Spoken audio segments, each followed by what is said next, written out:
Hey, good morning, everybody. Hope everyone had a great weekend. Enjoyed the service yesterday. Going to be talking this week about Barnabas.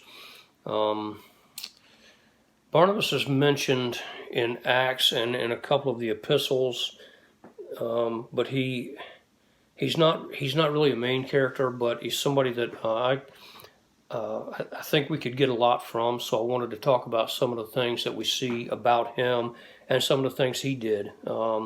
In Acts 4 is the first time he's mentioned at the end of the chapter.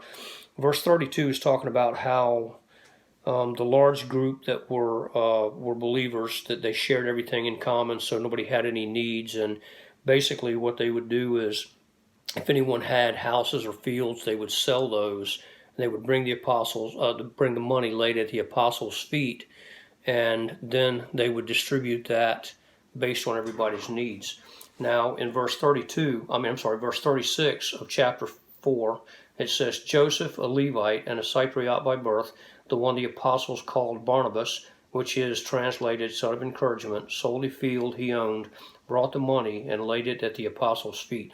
Well, the fact that they call him Barnabas or son of encouragement tells us a little something about him anyway. But I want to focus here on the fact that he sold a field he owned, brought the money, and laid it at the apostles' feet. So we see that Barnabas was a selfless man. He gave up his own property to help others, and I think that's a good example for us today, because we, especially right now with all that's going on, some of the economy and businesses are shut down, and I'm sure there are people who have needs around us.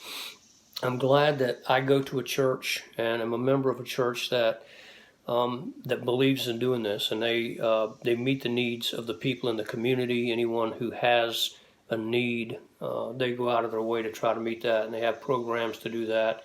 And I have no doubt that if anybody in our church was in need, they could come to the church, and anybody who could would help them out. And I believe that's the way the church should be, and Barnabas was a good example of that. So let's follow that example. Be a good example to those around you, meet their needs, and maybe by meeting the needs of those who are in the community, maybe we can win some to Christ. So thank you. Have a great day. Be a light in a dark world today, and bless somebody. Have a great day.